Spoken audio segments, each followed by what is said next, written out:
Manchester United mulai menatap masa depan, dengan memberikan kesempatan bermain kepada banyak pemain muda. Di bursa transfer, klub berjuluk Setan Merah itu juga mulai aktif, dan disebut tengah mendekati Matheus Cunha. Bahkan, sejumlah laporan menyebutkan bahwa kesepakatan awal antara MU dan pihak pemain sudah terjalin. MU dikabarkan siap memboyong Cunha dari Wolverhampton dengan mahar sebesar 62,5 juta pounds. Meski bukan nominal yang kecil, harga itu dinilai sepadan dengan potensi Cunha yang baru berusia 25 tahun. Bersama Wolves, Cunha menunjukkan perkembangan pesat. Selain produktif, Cunha juga dikenal sebagai pemain serba bisa. Ia mampu mengisi 5 posisi berbeda, yakni gelandang serang, second striker, penyerang tengah, winger kanan, dan winger kiri. Menurut data dari Transfermarkt, posisi yang paling sering ia mainkan adalah gelandang serang, di mana ia mencetak 7 gol dan memberikan 4 assist dari 13 pertandingan di posisi tersebut. Berita mengejutkan datang dari Portugal, terkait masa depan Thiago Jallo. Media lokal melaporkan, bahwa Porto tengah mempertimbangkan untuk mengembalikan bek tengah tersebut ke Juventus lebih awal dari jadwal peminjaman. Alasan utamanya adalah masalah kedisiplinan. Jallo dikabarkan termasuk dalam 4 pemain yang melanggar aturan klub, dengan keluar malam pada hari Minggu lalu. Ini bukan insiden pertama yang melibatkan Jallo dalam persoalan disiplin di Porto. Di awal tahun, pemain berusia 24 tahun itu juga sempat ditegur, karena bepergian ke Madrid saat malam pergantian tahun. Menurut surat kabar Abola, pelanggaran terbaru ini membuat manajemen Porto mulai kehilangan kesabaran. Klub tersebut sebelumnya telah menyelesaikan pelanggaran pertama secara internal, namun kejadian kedua ini tampaknya menjadi batas toleransi mereka. Thomas Muller menjadi sorotan di bursa transfer musim panas ini. Usai dipastikan akan meninggalkan Bayern Munchen, penyerang veteran tersebut langsung menarik minat Fiorentina. Namun, kabar terbaru menyebutkan bahwa Muller menolak tawaran tersebut secara tegas. Pemain berusia 35 tahun itu dikabarkan tidak memiliki keinginan untuk bermain di Serie A musim depan. Keputusan ini menjadi pukulan bagi Fiorentina, yang berharap bisa memanfaatkan pengalaman Muller, apalagi sang pemain tersedia secara gratis setelah kontraknya berakhir. Menurut laporan dari Sport Bild yang disampaikan oleh Christian Falk, Fiorentina sudah mengajukan tawaran resmi, namun Muller dengan jelas menolaknya. Penolakan ini cukup mengejutkan, mengingat Fiorentina merupakan tim yang cukup stabil di Liga Italia. Tampaknya, Muller ingin mencari tantangan baru, setelah menghabiskan 17 musim bersama Bayern Munchen. Inter Milan terus menunjukkan ambisi besar mereka di bursa transfer musim panas ini. Kabar terbaru menyebutkan, bahwa klub telah mencapai kesepakatan personal dengan Luis Enrique, winger andalan Olympique Marseille. Pemain asal Brasil itu dikabarkan telah menerima tawaran kontrak dari Nerazzurri, yang berlaku hingga tahun 2030. Ini menjadi langkah strategis Inter, dalam memperkuat sektor penyerangan untuk musim mendatang. Sebelumnya, Enrique juga sempat dikaitkan dengan Bayern Munchen, namun ia memilih untuk bergabung dengan skuad asuhan Simone Inzaghi. Meskipun kesepakatan dengan pemain sudah tercapai, Inter masih harus melakukan negosiasi dengan Marseille. Klub asal Prancis itu mematok harga sekitar 24 juta euro, ditambah bonus 4 juta euro untuk Enrique. Inter berharap bisa merampungkan proses transfer ini sebelum gelaran Piala Dunia antar klub, dengan tujuan memanfaatkan jendela transfer khusus untuk ajang tersebut. Franco Mastantuono merupakan salah satu talenta muda menjanjikan milik River Plate. Ia mencatatkan debut di tim utama pada usia 16 tahun, menunjukkan kualitas luar biasa sejak usia dini. Gelandang serang kelahiran Azul ini sering dibandingkan dengan bintang Manchester City, Phil Foden, karena gaya bermainnya yang mirip. Menurut laporan Sky Sports, performa impresif Mastantuono telah menarik perhatian Manchester United. Klub asal Inggris itu dikabarkan berminat untuk merekrutnya pada bursa transfer musim panas mendatang. Manchester United melihat Mastantuono sebagai investasi jangka panjang yang potensial. Dari segi taktik, gaya bermain Mastantuono dianggap sangat cocok dengan sistem permainan MU saat ini, yang mengandalkan 2 gelandang serang di belakang penyerang utama. Kemampuannya bermain di posisi tersebut, serta fleksibilitasnya untuk bergerak melebar seperti Foden, dinilai ideal untuk memenuhi kebutuhan taktik Setan Merah. Barcelona dan Real Madrid kembali terlibat dalam persaingan seru pada musim ini. Tak hanya di La Liga dan Copa del Rey, kedua raksasa Spanyol ini sebelumnya juga diprediksi akan bersaing ketat di ajang Liga Champions. Namun, perjalanan Real Madrid di kompetisi Eropa harus terhenti di perempat final, setelah disingkirkan oleh Arsenal. Sementara itu, Barcelona berhasil melaju ke semifinal, dan akan menghadapi Inter Milan. Kini, rivalitas panas antara kedua tim tersisa di 2 kompetisi domestik, yaitu La Liga dan Copa del Rey. Kedua klub dipastikan akan bertemu dalam 2 laga krusial, yang layaknya partai final. Pertemuan pertama akan berlangsung di final Copa del Rey, yang dijadwalkan digelar di Stadion Olimpico Sevilla pada 27 April 2025. Selain itu, duel sengit juga akan tersaji di La Liga, saat keduanya bertemu pada pekan ke-35, tepatnya 11 Mei 2025. Nico Paz adalah lulusan Akademi Real Madrid, yang pada musim panas 2024 lalu hengkang ke klub Serie A, Como. Di klub barunya itu, Paz tampil cukup mengesankan, sehingga muncul kabar bahwa Real Madrid berminat membawanya kembali ke Santiago Bernabeu. Namun menurut laporan dari Fabrizio Romano, rencana tersebut saat ini ditunda. Real Madrid belum berencana untuk memulangkan Paz dalam waktu dekat. Disebutkan bahwa seluruh aktivitas transfer klub sedang ditangguhkan, termasuk kemungkinan merekrut kembali Nico Paz. Hal ini disebabkan oleh rencana pergantian pelatih utama di musim panas mendatang. Real Madrid akan menunggu siapa pelatih baru yang ditunjuk, karena sang pelatih nantinya akan memiliki kendali penuh dalam menentukan target transfer klub. Jadi, keputusan soal masa depan PAS akan berada di tangan pelatih anyar tersebut. Alvaro Carreras, bek kiri berusia 22 tahun milik Benfica, tengah menjadi incaran sejumlah klub top Eropa menjelang bursa transfer musim panas. Atletico Madrid menunjukkan ketertarikan kuat, terutama karena adanya ketidakpastian terkait masa depan Reinildo Mandava. Namun, mereka harus bersaing dengan Barcelona, Real Madrid, dan Manchester City, yang juga meminati sang pemain. Carreras, yang merupakan jebolan Akademi Manchester United, tampil impresif sejak pindah ke Benfica secara permanen, dengan mencatat lebih dari 50 penampilan, serta menyumbang 5 gol dan 6 assist. Real Madrid bahkan dikabarkan menjadikannya sebagai target utama di posisi bek kiri.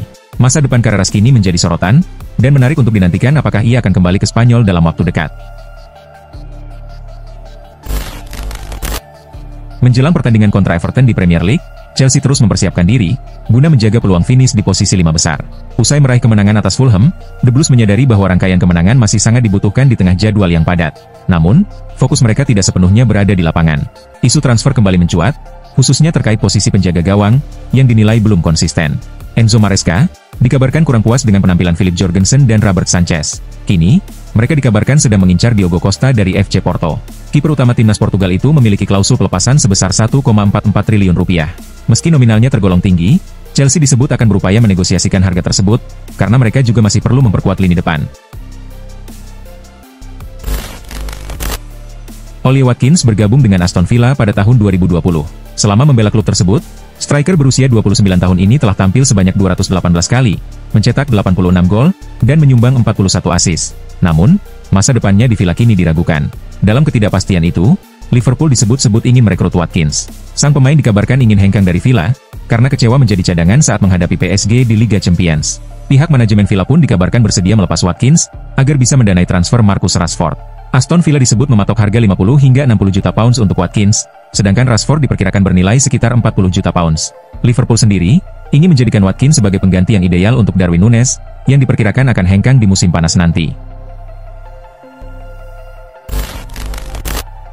Mohamed Salah, pemain andalan Liverpool dan timnas Mesir, kembali menjadi sorotan setelah muncul kabar bahwa ia akan pindah ke Saudi Pro League. Namun, Menteri Olahraga Arab Saudi, Pangeran Abdulaziz bin Turki Al Faisal, dengan tegas membantah rumor tersebut. Klarifikasi ini diberikan setelah Salah resmi memperpanjang kontraknya dengan Liverpool hingga tahun 2027, menegaskan komitmennya untuk tetap di Anfield. Dia adalah bintang besar, seorang Muslim Arab yang ikonik, dan cocok dengan karakter sepak bola di Liga Arab Saudi, ujar sang pangeran dalam pernyataannya yang dikutip oleh ESPN. Ia juga menambahkan bahwa keputusan memperpanjang kontrak merupakan pilihan pribadi Salah. Dan meskipun namanya sering dikaitkan dengan Arab Saudi sejak awal, tidak pernah ada pembicaraan resmi mengenai hal itu. Sejak direkrut dari Inter Milan, performa Andrea Onana dianggap belum memenuhi ekspektasi. Kini, klub Premier League tersebut kembali melirik sepak bola Italia, dalam upaya mencari penjaga gawang jangka panjang. Zion Suzuki muncul sebagai opsi yang realistis setelah menunjukkan penampilan konsisten bersama Parma, yang membuatnya dilirik banyak klub. Salah satu peminat serius adalah Manchester United. Menurut laporan dari AS, United mulai menunjukkan ketertarikan yang lebih besar terhadap Suzuki. Meskipun Mike Maignan masih menjadi target utama, bandrolnya dianggap terlalu mahal. Suzuki memiliki klausul pelepasan sebesar 40 juta euro, angka yang dinilai lebih masuk akal dibanding biaya negosiasi dengan AC Milan. Jika transfer ini terjadi, Suzuki akan mencetak sejarah sebagai kiper Asia pertama yang membela Manchester United. Real Madrid sedang mencari sosok yang tepat untuk menggantikan Toni Kroos yang telah memutuskan pensiun. Pencarian ini mencuat setelah performa Madrid yang kurang stabil musim ini, khususnya di ajang Liga Champions. Absennya Kroos terasa sangat signifikan bagi tim. Rodri pun disebut-sebut sebagai kandidat utama untuk mengisi kekosongan itu. Ketertarikan Madrid terhadap Rodri pertama kali dilaporkan oleh Cadena, dan kemudian dikutip oleh Bild. Menurut laporan tersebut, para petinggi Madrid menilai Rodri sebagai pengganti ideal bagi Kroos. Namun, proses perekrutan bisa terhambat oleh cedera ACL yang tengah dialami Rodri. Gelandang timnas Spanyol ini memiliki gaya bermain yang mirip dengan Kroos. Ia piawai mengatur tempo, mengendalikan lini tengah, serta memiliki akurasi umpan dan visi permainan yang mengesankan. Pelatih AC Milan, Sergio Conceição, memberikan penjelasan menarik terkait kebijakan rotasi pemain di lini serang timnya. Pelatih asal Portugal tersebut menegaskan bahwa tidak ada hierarki tetap dalam menentukan siapa yang menjadi starter di setiap pertandingan. Pernyataan ini disampaikan saat menjawab pertanyaan media mengenai posisi Santiago Giménez, yang belakangan ini sering terlihat sebagai opsi ketiga dalam susunan pemain. Conceição menjelaskan bahwa setiap keputusan yang ia ambil selalu didasarkan pada performa serta kondisi fisik dan mental pemain saat itu. Tidak ada pemain utama, cadangan pertama, atau cadangan kedua. Semua pemain memiliki peluang yang sama, dan semuanya bergantung pada performa mereka, ujar Conceição dalam konferensi pers. Manchester United, belakangan ini santer dikaitkan dengan Victor Osimhen. Pelatih Ruben Amorim, disebut ingin menjadikan striker asal Nigeria tersebut sebagai andalan utama lini depan tim barunya. Bahkan, kabarnya Osimhen sudah semakin dekat untuk bergabung dengan Setan Merah. Namun, proses transfer ini bisa saja mengalami kejutan tak terduga. Menurut laporan Football Italia, ada klub lain yang berniat menggagalkan kepindahan Osimhen ke Old Trafford, yaitu Juventus. Klub asal Turin itu disebut memiliki ketertarikan yang sama besarnya dengan MU dalam memboyong Osimhen untuk musim depan. Laporan tersebut menyebutkan bahwa Juventus telah mulai melakukan langkah konkret, termasuk menghubungi langsung pihak Osimhen, dan menyodorkan tawaran untuk kembali bermain di Liga Italia. Saat ini, Juventus dikabarkan masih berusaha meyakinkan Osimhen agar bersedia merapat ke Turin musim depan. Arsenal tengah mempersiapkan diri untuk menghadapi dua pertandingan penting, yang jadwalnya berdekatan. Pada Kamis dini hari, The Gunners akan menjamu Crystal Palace dalam lanjutan Premier League, sebelum bertarung dalam laga penting leg pertama semifinal Liga Champions melawan Paris Saint-Germain. Meski duel melawan PSG tinggal menghitung hari, Mikel Arteta menegaskan bahwa ia tidak akan mengistirahatkan pemain-pemain kunci dalam laga kontra Palace. Kami tidak bisa berpikir seperti itu. Jika para pemain dalam kondisi fit, siap bermain, dan mereka ingin tampil, maka mereka akan dimainkan, ujar Arteta dalam sesi konferensi pers jelang pertandingan. Ia menambahkan bahwa pemain menunjukkan performa terbaik ketika mereka tampil secara konsisten. Saat mereka sehat secara fisik dan emosional, memiliki ritme permainan yang terjaga, itulah momen mereka bisa tampil maksimal, jelasnya. CEO Bayer Leverkusen, Fernando Caro, menyatakan bahwa hingga saat ini pihaknya belum menerima tawaran apapun dari Bayern Munich terkait rencana transfer Florian Wirtz pada bursa musim panas 2025. Pernyataan tersebut bertolak belakang dengan sejumlah rumor yang berkembang belakangan ini. Sebelumnya, mantan Presiden Bayern, Uli Hoeneß, serta CEO Karl-Heinz Rummenigge, dikabarkan telah menjalin komunikasi dengan ayah sekaligus perwakilan Wirtz untuk membahas kemungkinan kepindahannya. Menanggapi spekulasi tersebut, Caro menegaskan, tidak ada kontak antara Bayer Leverkusen dan Bayern. Jadi, tidak ada tawaran dari mereka, ujarnya dengan tegas saat dimintai keterangan soal rumor transfer Wirtz ke Bayern musim panas ini. Sky Germany mengabarkan bahwa Werder Bremen berminat merekrut Julian Brandt dari Borussia Dortmund pada bursa transfer musim panas 2025.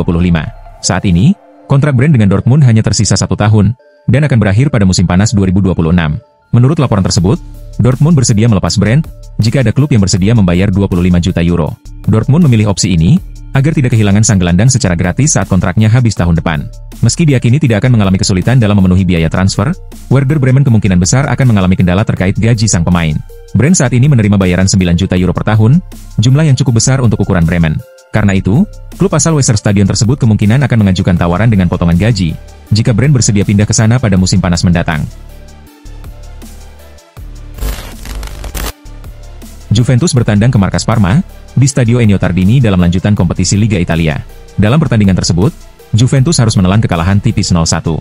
Kali ini, tim tamu harus mengakui ketajaman dan efisiensi permainan Parma. Meski Bianconeri menciptakan 16 peluang, tak satu pun yang berbuah gol. Sebaliknya, Parma berhasil mencetak satu-satunya gol melalui aksi Matteo Pellegrino. Kemenangan ini menjadi tambahan 3 poin penting bagi Parma dalam upaya menjauh dari zona degradasi. Sementara Juventus gagal merangkak ke posisi 4 besar klasemen sementara Serie A. Arsenal menjamu Crystal Palace di Emirates Stadium dalam lanjutan pertandingan Premier League. Pada laga ini, The Gunners harus puas bermain imbang 2-2 dengan tim tamu.